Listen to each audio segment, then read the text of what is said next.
Girl, don't do it. It's not worth it. I'm not gonna do it, girl. I was just thinking about it. I did it. Hey kids, I'm Kamal. I'm Selena. And we're with the City and Beyond. If you watched our last Spirit video, we told you that we had an unexpected trip coming up with them, and this one was going to be a game changer. Why? Because we were breaking two of our cardinal rules. Rule number one, don't take them for long flights. Rule number two, never do round trip.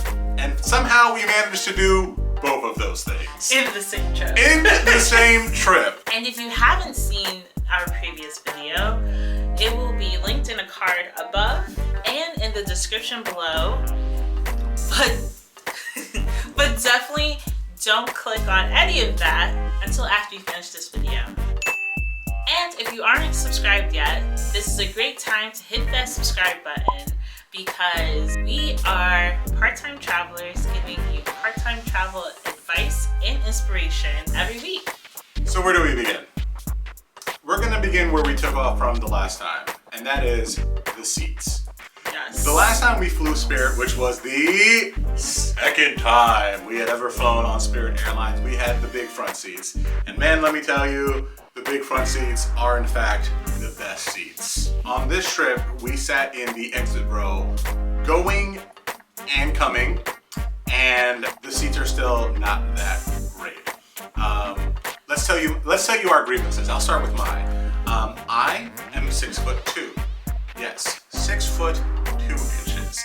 I also like to sleep on flights. Sort of like Bruce Willis in The Fifth Element. Sleep, you get there, done. What's the problem? Is, first off, the seats are pre-pitched. Quite all right, it gives you a little bit more leg room, and we're in the exit row. They stop here. So I'm going like this the entire time. Now, if you watched our original Spirit video, link in the description, then you know that was already a problem. No, I did not forget, but it's still there, and I just wanted to let you know that. My grievance was the seats were really tight. My seat is probably the tiniest seat I've ever been in. I even thought to myself, man, maybe I have gained more weight than I thought. But no.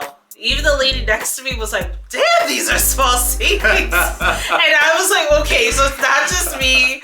I was like, yeah, they're kind of tight. And I'm like, these seats are tiniest seats I've ever sat in. My second grievance with seats this round was also, we don't really travel with neck pillows unless it's a really long haul flight. And I mean like Middle East, New Zealand, Singapore, like something like that. We didn't have neck pillows, but I would definitely suggest if you're in a general seat and you're on a flight that you know likely you're gonna fall asleep on, bring it with you. Well, I didn't think to bring one. Yeah. And we just got spoiled. We got spoiled with the big front seats. So don't let that happen to you. Prices. So prices is our next point, and that's because even though we didn't pay for these flights directly, we got it through like one of those timeshare presentation free trip things. But basically, we didn't actually find the tickets ourselves. Like, otherwise we wouldn't have done round trip to Vegas on Spirit. They were over $100 each person. Yeah, they were over. Yeah, and we got them fairly close to when we wanted to go. And we got it like maybe a month before. Yeah. Before our trip was scheduled. Which is not what we would do. We wouldn't do. But it was pricey. And then we went to go get our big front seats, and they were also really pricey. They were almost about, I want to say almost like $100 for the big front seat. It was like 90 something. Each person? Each person, each way.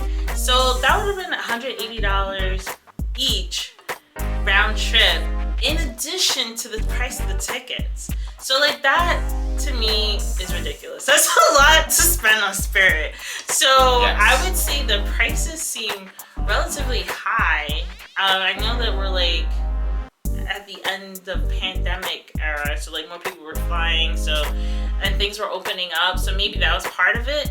But that seemed pretty high for a Spirit flight, and I feel like I would want to use that money towards another airline where I don't. At that price point, yeah. Yeah, yes. And I don't have to like buy a first class ticket, basically. Next, this time, different, and I believe the time before this as well, which wasn't really a thing the first time we flew Spirit, is the snack cart is a lot more prominent this go around. When we went, they kind of just did an announcement. It was like, if you want it, we got it. You know what I mean? What you want? What you want? I got the Lay's, the Doritos. I got some Coke, some Pepsi, some Sprite. What you need? What you need? So this time they actually brought around the snack cart. However, I just want to point out to you that this is still Spirit, and they cost a fee. Pro tip, we haven't tried this before, but we've heard that if you ask for ice is free. So if you do bring your own water bottle with water in it, then you can ask for a cup of ice and have cold water. Which brings us to our next point. If you're liking this video, please remember to subscribe, share, comment, like the video, share it with a friend, and let us know in the comments below how much you despise Spirit Airlines. The part you've all been waiting for. Would we do this again? And that is round trip on Spirit and or over 3-hour flight with Spirit. Come out? Absolutely not. I would not do it again. I don't care if they give me the big front seat. I don't care. No, no, no, no. In a desperate situation, probably, possibly, outside of that, no. I'm sticking to somewhat within the Midwest and the Eastern coastal sphere because I'm on the East Coast, but no, no, no, no. Thank you for getting me from point A to point B, all right? But I like the comfortability of my other airlines, and I will be flying them if I need to go from one coast to the other one. No. Selena, same question to you. Would you fly them again? With those caveats. So, overall, no. The only yes I'll have is if it was a big front seat that price-wise wasn't like gonna take my overall cost to like another level where I should have just went with somebody else, then I don't mind going to the West Coast. I don't mind going international, I guess, but it would have to be a big front seat, hands down, and the cost couldn't be like $200 for the seat on top of the ticket, the price of the ticket. The reasons for my no's are, let's continue with big front seats, overall costs.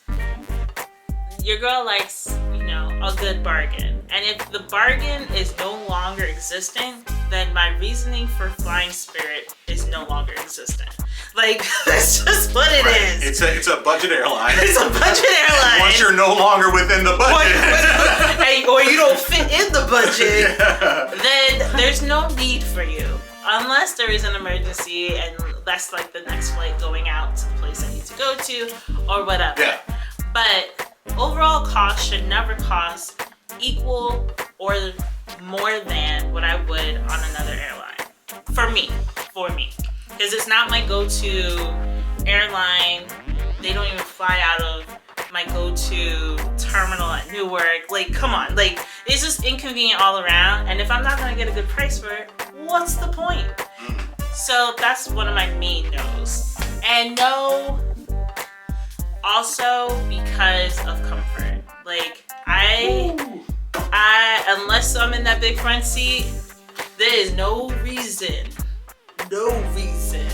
for me to be on that flight, because I don't want to have to bring a neck pillow on top of the small allowance they gave me for my baggage, and just because I can't lean a good way on my seat, just like on a basic level, and then the gamble on if my seat is tight, if it's not, which sometimes happens on other airlines, I will totally admit it, but it's just like, do you want to gamble with that on a longer flight? Yeah. No. I don't think it's worth it. No. I don't think it's worth it. And my thing is, don't do it, girl. Girl, don't do it. My biggest thing is a lot of times people's complaint about Spirit is like universal for airlines. It's just that Spirit is the punching bag. Because again, like I think Frontier is like bottom of the barrel and nobody trashes them for some reason. Not because they're not in many places. I digress. But like lost baggage, we don't check bags. So like that's not gonna happen to us. Yeah. Sorry, it's kind of just a fact of life, right? And your flight delays, the longest delayed flight I've ever had in my entire life was with JetBlue. And nobody ever says anything bad about JetBlue, all right? And do you see me trashing them? I still think they're great. You know what I mean? Like, it happens. It happens. And sometimes that has nothing to do with the airline and everything to do with the FAA or the airport itself. You're not writing a letter to your... Immigration. Or immigration, yeah. Like, you're not going to write a letter to your senator and be like, I don't understand why my flight was canceled. You're going to blame the airline. Yeah. Understandable, but just so you know, probably not their fault. That was our experience with Spirit. Will we fly Spirit again? Yeah. Probably. I mean, like, let's To be Florida. honest. Yeah. Boston. Are we sponsored by Spirit? No. No. Absolutely not. I wish I would quit my day job. Probably get money from them. They got to be making money somewhere. Everyone's flying them, but they're not giving you anything. You know what I mean? Hope you enjoyed this video. I'm sure you did. Give us a big old like because you like us. And subscribe because we have more content coming your way. And we are so excited to share our experiences so that you can part-time travel as well as we do, and even better. We don't mind you doing better than us. Share your suggestions. We love hearing your suggestions about Spirit, especially because we learned so much from you and we appreciate everything. If you have any questions, leave them in the comments. We'll be happy to answer them. And we'll see you next week.